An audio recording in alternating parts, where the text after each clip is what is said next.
Hello, I'm Stephen Coates and welcome to my studio here in Sheffield.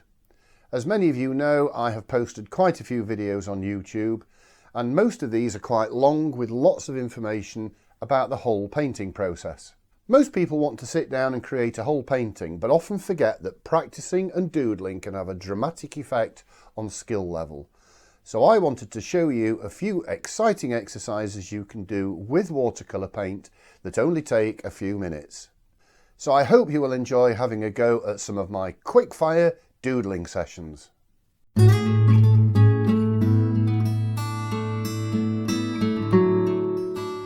Today I'm going to continue my series of quick-fire doodles with a really nice, simple seashore scene. Let's have a quick look at the palette. This is a colour you've seen me mix many times before. I've got some ultramarine on here and some light red. So I'm going to combine these two to create a really lovely deep plum colour, which I'll use throughout the painting. I've got some cerulean blue here and some burnt umber. Nice basic colours. So I'm just going to add some water to this palette just at the side of the ultramarine. I'm going to stir that into a single sort of sludgy puddle, the consistency of oil. I'm going to add some light red to that. You have to be careful with light red, it's a very strong colour. If you overdo it, you'll lose the blue and it will just go red. I know on the video here that looks as if it's turning quite black and dark. That's because it's thick. You'll see that colour better once it's on the paper. So there it is. That's a good supply of really quite strong plum colour. So you'll see on the paper I've drawn a horizon line. This is just the sea. I'm going to have a beach in front here, a really nice sky and a few headlands and maybe one or two people walking on the beach. This really is a very quick study. So I'm using my mini HAKE brush here. I'm just going to make sure I get water below that horizon. And I'm going to wet the whole of that area at the top, but as with other doodles that I do, I'm not going to fill the whole area of the sky. The idea is that the water around the edge will just soften the sky naturally for me. I'm just going to paint in this central area. So that's a nice even film of water there. I'm just going to start with the cerulean. I'm going to pick up a little bit of the cerulean, give the brush a little side to side sweep through the paint. And the idea really is just to put that into the sky in patches like this and leave a few white areas as well. So that lays down the basis from the blue sky. You can see already that looks as though there's some white clouds emerging in the sky. I'm just going to dip the tip of the brush straight into that plum colour and we're just going to produce a little pattern of clouds in the sky, and I'm sort of bringing this down at a slight angle. So it looks like the clouds are sort of blowing up and away across the whole scene. There we go. So we've just got a few clouds in there and hopefully there'll be a few white patches poking through. I'll just strengthen that a little bit here and there. So that's a sky that's taken me just a few seconds to put on. This is a really good at doodling exercise to do because it helps you to understand how the paint settles and how important it is to leave it, not fiddle with it for too long. So that's literally that sky done and dusted. I'm going to leave that just to settle off and dry naturally. Right, that's dried off and as you can see it's softened quite significantly and that's left me with quite a nice sort of summer sky, a little bit moody with the clouds, and you can see the cerulean blue there just showing some blue sky poking through between the clouds. I'm just going to deal with this sea now. I'm going to try and make it look as though there's a few waves coming in from the sea across here, and I want a significant amount of beach underneath. So what this entails really is just, I've got the mini HAKE and I've wet it, put a lot of water in it and picked up just a very small amount of the burnt umber, and I'm literally just going to pull that across there and sweep it across here. like this. Just a little bit more. There we go. And you can see that I've left this area dry, and I've done that deliberately. I'm just going to put the tip of the brush into a little bit, picked up a little bit of that plum colour from the clouds, and I'll just sweep that through as well. And that just gives the beach an extra little bit of texture and tone. A little bit perhaps cutting in from that side. There we go. Now I'm just going to switch to a number 8 brush. I'm going to use the same plum colour, put lots of water in the brush and pick up a little of the plum. And now I'm just literally going to run that brush along the horizon.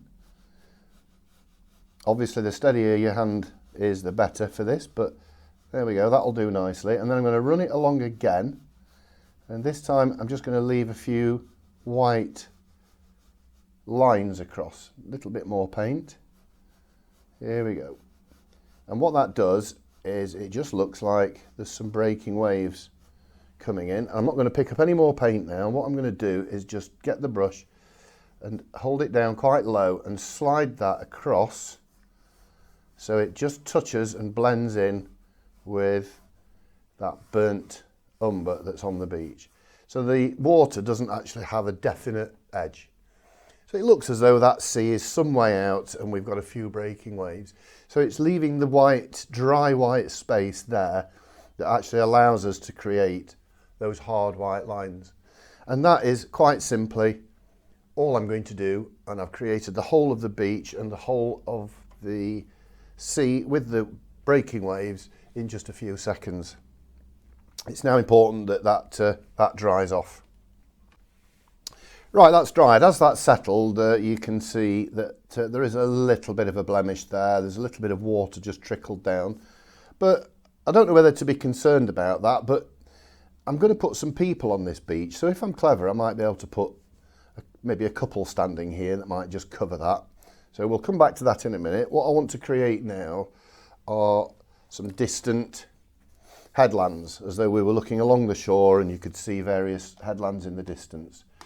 So what I'm doing is I'm just getting my Spearhead number 6 brush. I'm just going to get some of this plum colour, just pop it to one side on the palette and add quite a lot of water to this because I want this to be really thin. And you may have seen me do this on one or two of my other videos. So I've quite literally got some really thin paint, and it's really important to just start this distant headland and just get the paint really fluid and get it moving and just keep it going in one direction, completing the whole thing as we go along. And then draw the brush down to an end and then leave it. It's really important to just leave it, not fiddle with it, so that that paint settles and develops really smoothly. Again, that needs a quick dry. So the consistency of this paint is really important. That was really thin. Now I'm just going to add some more of that paint to it to strengthen it. I'm going to paint another headland now, but this one will be a little bit darker and will therefore look a little bit nearer to us, so a little bit bigger. So I'm going to start there. I'm going to pull that across. Again, just a single paintbrush full of paint will do the job. I'll just drag that down over the front of the other one, like that. And again, just leave that to settle. You may see a little bit of the paint from the other one just there coming through, but to be honest with you, that should fade and not cause us any problems. So again, that one needs to dry before I complete the third one. Okay, so I'm going to put this third headland on. This is nearer to us. And for this, I'm going to add some more paint to this to make this a little bit stronger. And I've gone up to a size 8. So it's always important to use a brush that's appropriate for the size. So if I just start with this left-hand side, just the same as I did before. So I'm not really worried about any completion or edge to this. I'll just sort of start it there. And again, just pull that across, completing that bit by bit as we go. And then with this one, I'm just going to do one thing here that I haven't done with the others, because it's a little bit nearer to us. It might just be that there'll be a little bit more sort of definition on here. So I'm just going to put the tip of the brush into some thicker paint. I'm just going to drop it along that top edge. And it just sort of feeds and bleeds down into the paint that I've already put in. Has to go in quickly, that. And then I'm just going to drag it gently, just little dabs of the brush, and just drag it gently down into the paint below. And that should give us a sort of stronger top edge, just so it looks rugged and maybe a little bit rocky up there. And as that dries, you will see the difference between the top and bottom of that. So that's that one completed. I'm just going to use a little rigger now, because very often on the coast you will get little outcrops of rock just beyond the cliffs. So let's put a little rock, or a little island if you like, just in there, and maybe another one a little bit further out, and that just adds to it and makes it look a little bit more rugged, a bit more coastal. So while that's settling off, let's have a look at maybe just popping a few birds in here, and then we'll think about a few human figures. So just using the real sharp tip of the rigger, I'll put a couple of birds just out here on the right hand side. A little drop, little curve, a little blob, and then another wing. These are really little delicate tiny brush strokes. There we go. And so figures, you may remember, or you may have seen, I tend to think of figures as just little slender carrots. So I'm actually going to put a couple of people standing here. So the shoulders of these people I'll put just below the horizon there. And I'm just going to paint sort of a body like that, and I'm going to bring that down to a nice sharp point, little carrot. And then we'll just have another one at the side of it, maybe not quite as tall. So we've got two people together on the beach. We don't need any more detail than that. We're going to need heads, but these, have to be very careful that these are not too big. So just a little dot is normally all that's required. There we go. Now I want one or two other people as well, a little bit further along the beach over here. I want it to make it look as though it's populated. So I'm going to assume that we're looking at this from eye level. So actually, even though these figures are going to be smaller because they're further away, the shoulders will be pretty much along the same line. So if I just bring my brush along to here, now I'm going to put a little carrot there, but this is going to be much smaller. A little dot. So we've got a couple of people there. And then maybe there's one or two even further away, and these will just be tiny little sticks. Like that. All I'm going to do now is I'm going to just try and create a little source of light. So I want it to look as though maybe there's some sunlight over here, and I'm just going to create a tiny little shadow on each of these people. So again, this is just the tip of a number 2 rigger, a little bit of that plum colour. I'm going to literally place the paintbrush down on the right at the base of that figure and give it a little flick like that. Same with this one, a little flick. So we've got a couple of shadows in there, and we'll just do the same for these two over here. And there it is. You've just placed the people on the beach. Just looks like the sun's shining a little bit from the right.